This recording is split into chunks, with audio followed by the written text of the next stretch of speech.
Welcome to Unlimited ROI, how to leverage one-off jobs into clients for life.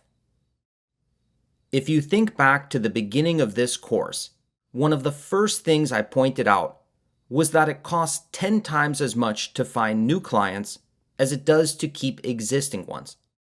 This means that repeat business is the most important metric by which you measure your freelancing career. Even clients who find you via the hidden Upwork economy require some amount of investment on your part. You need to interview them, discuss terms, and close the deal. All of this takes time and effort. There's also a certain amount of risk involved because you never really know if any individual client is going to pan out. So winning a high amount of repeat business allows you to get the most out of your investment on each client. And the more times they rehire you, the better your return is going to be. Historically, anywhere from 1/3 to 1/2 of my clients have become repeat customers. This has allowed me the luxury of not having to spend time scratching around looking for new work. And like everything else we've discussed so far, this hasn't been an accident. It's the result of specific steps I've taken with each client to maximize the chance that they'll want to keep working with me. These are the same steps I've been teaching students for years, and they work.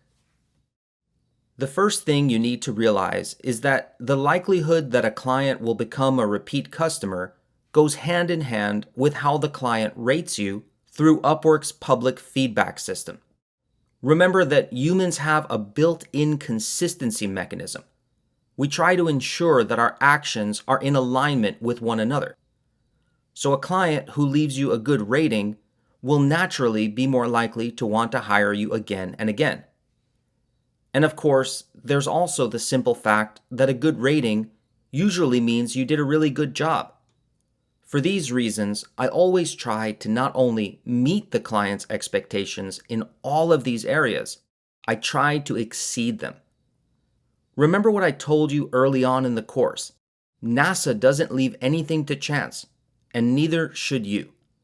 Your freelancing career is too important to let fate control it. We need to be in control. With that understanding in mind, let's talk about how I create clients for life by smashing every single one of these categories. First, let's talk about delivering high-quality work. I set myself up to knock each job out of the park right from the start by asking the client lots of questions about the project before I even begin tackling the work itself. I find out everything I need to know about the client's business, their product or service, their target audience, the goals of the project, what ideas and expectations the client might have in mind, and anything else that can help me do excellent work. This is not magic. It's imperative to get inside the client's head and start to get a picture of what they're looking for. To that end, I always try to do a thorough phone or Skype interview, which can last anywhere from 30 to 90 minutes, and occasionally even longer. During that call, the client does most of the talking, while I do a lot of listening. I don't just write down everything the client says. I periodically pause and repeat back to them what I wrote in my own words to make sure I fully understood them. Keep in mind that charging above average rates helps to offset the amount of time I spend in this fact-finding stage. I'm either charging the client per hour for the call, or I'm charging a flat fee that has the interviewing process built into it. Let's talk about another way I make sure that my work is always a hit. And that is, I run ideas by the client before I send them any deliverables. For example, if I think a piece of web copy should have a particular hook or angle, I'll mention that to the client right on the phone and gauge their reaction. Or I may suggest certain features and benefits to highlight and get their okay on it right there and then. You don't want to get too carried away with this. The last thing clients want is a list of small details that they need to approve. So if you're going to run ideas by them, make them big details rather than small ones, and try not to do this more than once throughout the project.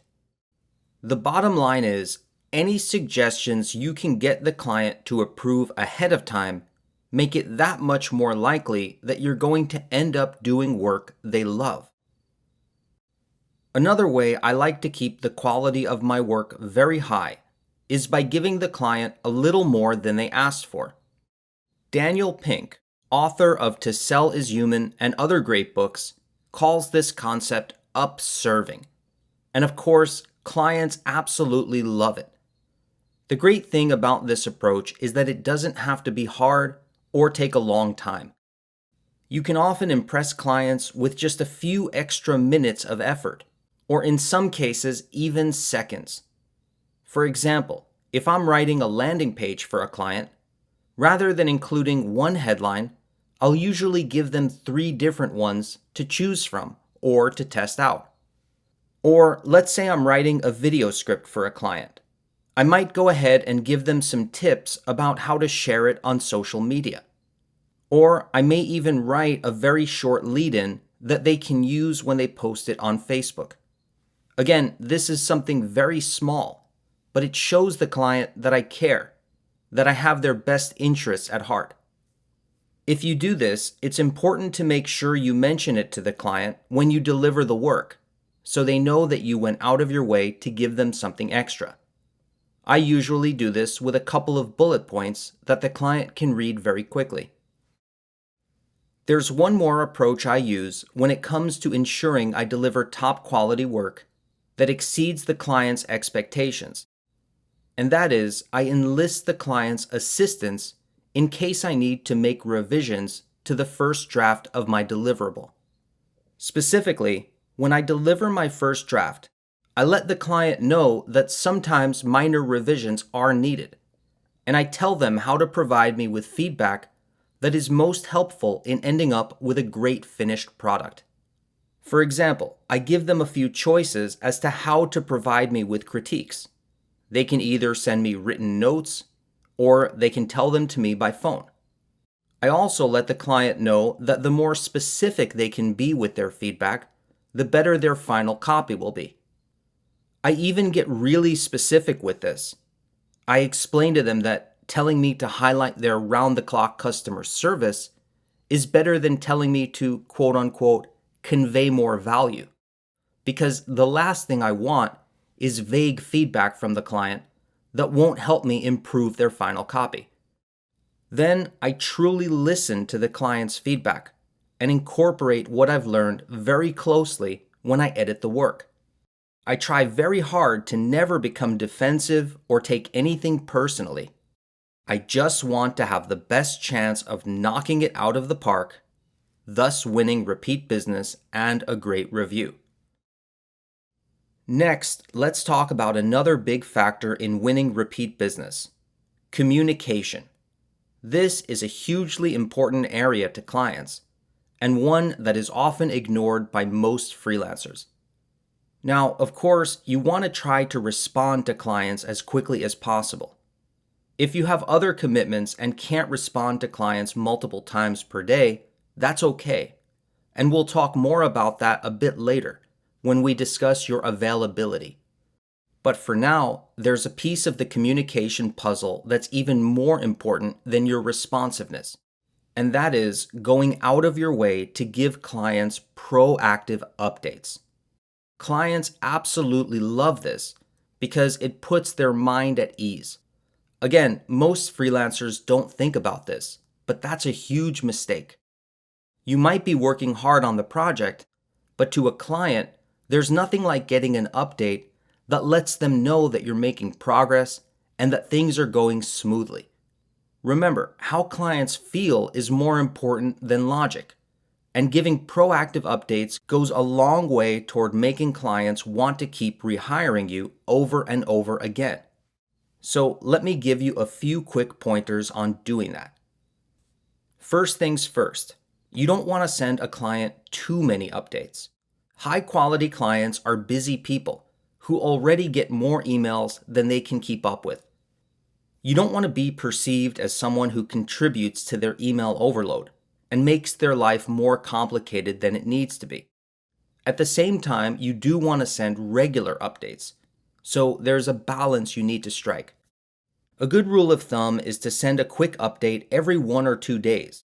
If you're unsure of whether to send an update, ask yourself whether or not the client would miss it if you didn't. If the answer is no, then you can safely skip it. Your updates should be very brief. Just let the client know that the work is coming along well, and everything is going according to schedule. You can also let them know that you'll update them again in a couple of days. Or, better yet, if you're ahead of schedule, let the client know that, and give them an estimated time of arrival for the early delivery. Just make sure to be conservative in your estimate. Remember, you always want to be over-delivering and never over-promising. One last tip when communicating with clients. Don't assume they know all of the industry jargon you tend to use. If you aren't sure, then speak in plain language that they can easily understand. You can't lose points by being too down to earth. Next, let's talk about cooperating with the client. The first thing you need to do before you even start working is set the expectations for the project. Don't rely on the client to do this. You need to take control and make sure it gets done. The way I like to do it is by writing out a few bullet points that detail what the client and I have agreed on. For example, I'll list what I've agreed to deliver and when I've agreed to deliver it, as well as when they'll be required to pay for the work. Sometimes I may get a deposit from them up front before I start working. But regardless of how you structure this, the important thing is that it's written down clearly in a place that you can both see. I like to send the client these bullet points as a message right on Upwork, so there's a solid record of it there just in case. By the way, it's also important to mention what happens if the client makes any changes to the project once it's already underway. This is sometimes known as scope creep. The way I like to handle this is by simply letting the client know that if they need work beyond the scope of the agreement I've outlined, then I'm happy to do that work at an hourly rate of $150. And of course, you can choose whatever hourly rate works best for you. Let's talk about another rule of professional cooperation. And that is that you need to be able to work with the client's preferred method of communication, not the other way around. Some clients like to communicate by phone or Skype voice calls. That's just part of the game. And if you want to get paid top dollar, then that's what you need to do. Though it's also important to note that if they tend to ramble on uncontrollably, then you need to either make sure to take control of the conversation or charge them extra for phone calls, preferably by the hour.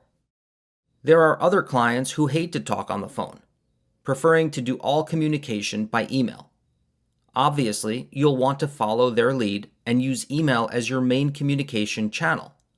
But there is one notable exception to this rule. If the client is really bad at communicating by email and you don't fully understand everything they say, then you may occasionally have to politely insist on a phone call to clarify their needs and make sure you're on the same page. Let's talk about a few more tips for cooperating with clients on their project. Make sure to thank the client when they officially hire you. Express some enthusiasm about working with them. Tell them you're excited. This lets them know that you care beyond just a paycheck. You'd be amazed at how many freelancers never even think about this, let alone do it. And it will be another way that you set yourself apart from the pack. Next, if the client instructs you to change something in the work that you've done, and it's within the scope of the agreement, you should go ahead and do it, even if you don't agree with the client's opinion.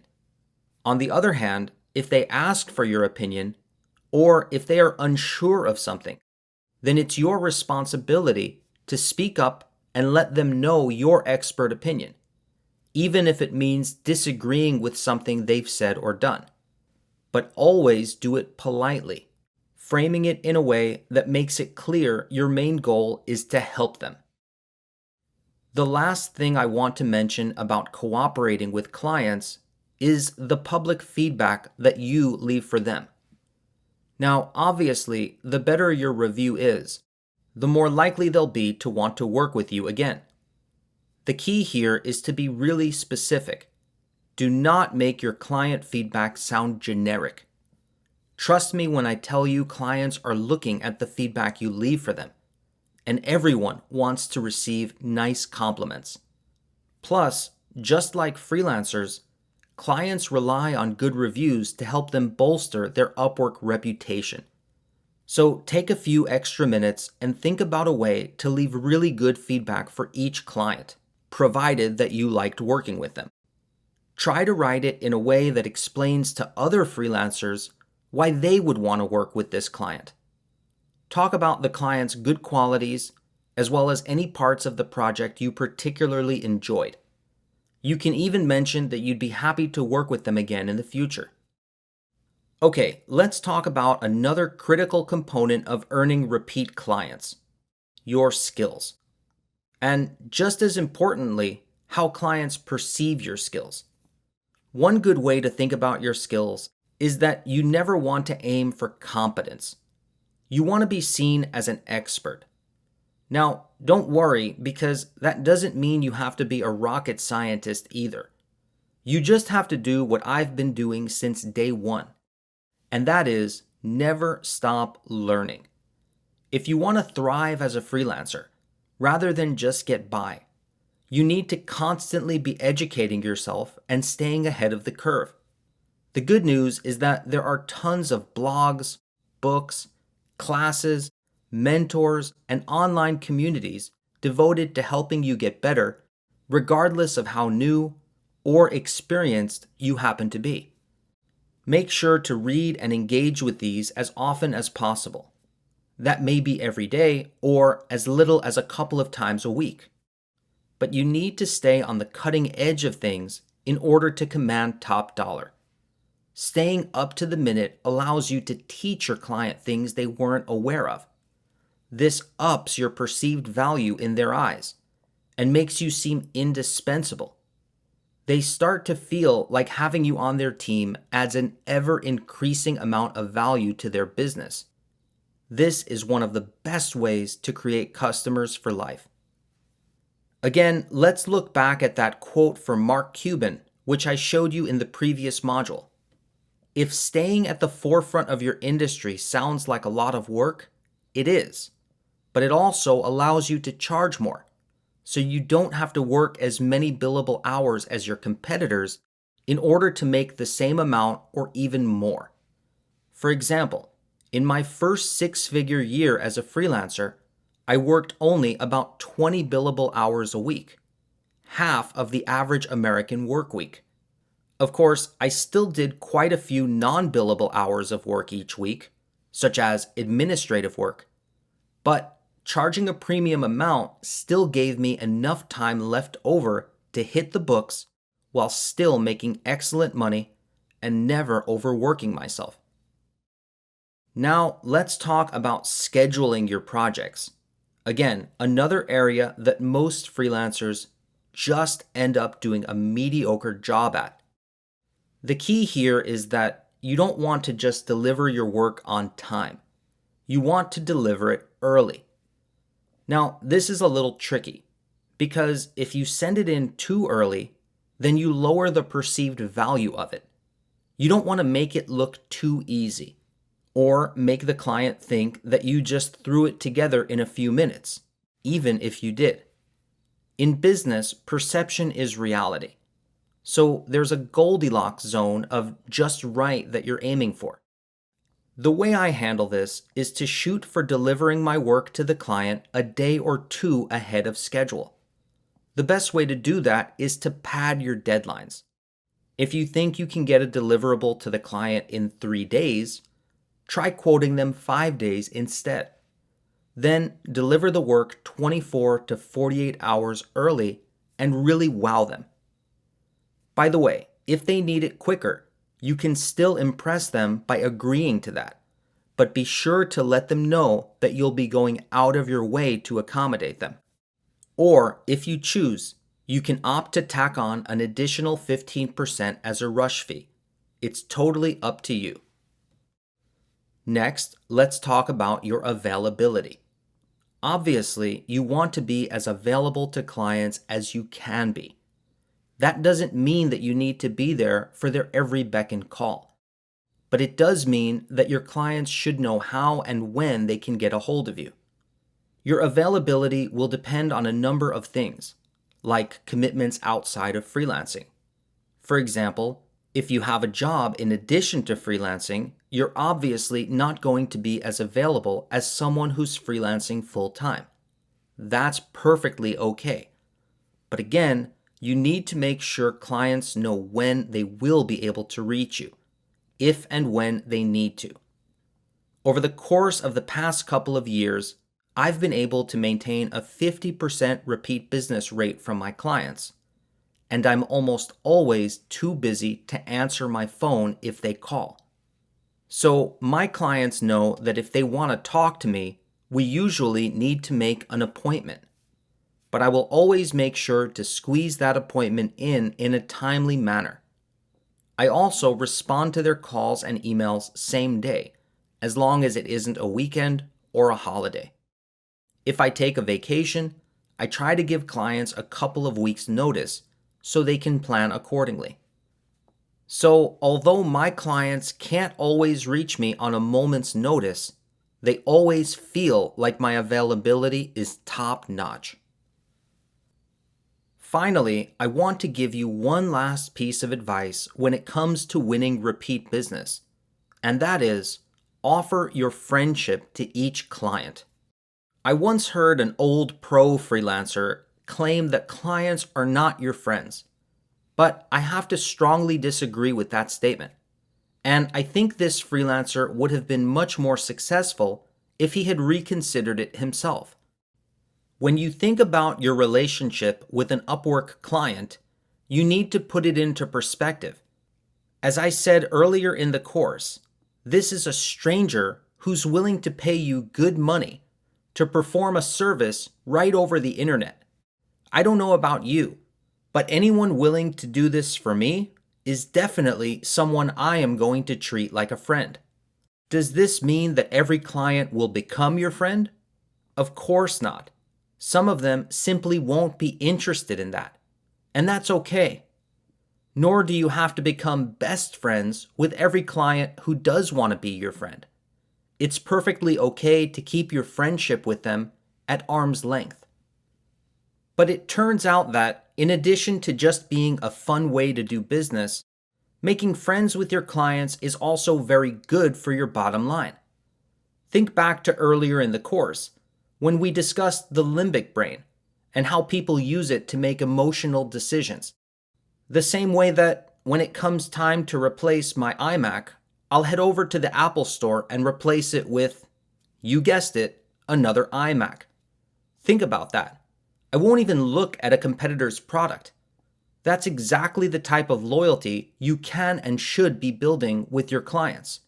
And extending your friendship to them does wonders to cement that loyalty in place, and ultimately leaves you open to more opportunities and possibilities than most freelancers can imagine. I'll leave you with the following email exchange between me and one of my best clients, whom I've earned tens of thousands of dollars working with, to perfectly illustrate this concept. Look, it's true that there will always be a freelancer-client relationship, and that will be based on business transactions. But when you read an email exchange like this, you can see that there's an additional dimension to that relationship here. And that's the dimension of friendship. And while there is a price on every business transaction, once you've reached the realm of friendship with a client, There is no price on that. This is how you literally keep clients for a lifetime, if you choose to. Thanks for watching. See you in the next lesson.